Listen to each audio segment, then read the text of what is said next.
నమస్కారం. వనవానికి స్వాగతం. ఈరోజు వార్తలలోని ముఖ్యాంశాలు. పోలవరం జిల్లా గంగవరం మండలం జగ్గంపాలెం గ్రామ సమీపంలో ఉన్న క్వారీని ఎప్పటిలాగే కొనసాగించాలని కోరుతూ సోమవారం గ్రామస్తులు జిల్లా కలెక్టర్ దినేష్ కుమార్కు వినతిపత్రం అందజేశారు.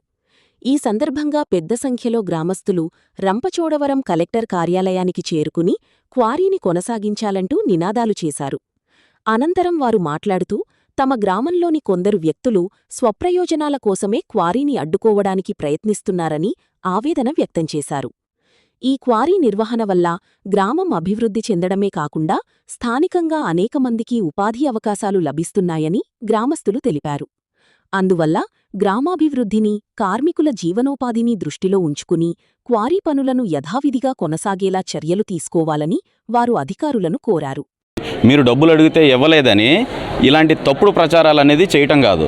ఎందుకంటే సత్యశ్యామలంగా 25 ఏళ్ల నుంచి కూడా జగ్గంపాలెం పంచాయతీలో పోతందొరపాలెంలో సర్వే నెంబర్ 1లో గల క్వారీలు 25 సంవత్సరాల నుండి జరుగుతూ ఉన్నాయి. ఇక్కడ మా గ్రామ పెద్దలు అయినా వాళ్ళందరూ కూడా క్వారీలు నిర్వహించే డబ్బులతో మా గ్రామాలకు అభివృద్ధి అనేది చాలా చక్కగా చేయడం జరిగింది.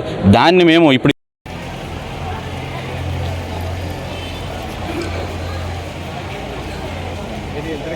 క్వారీలు మాకు హక్కు,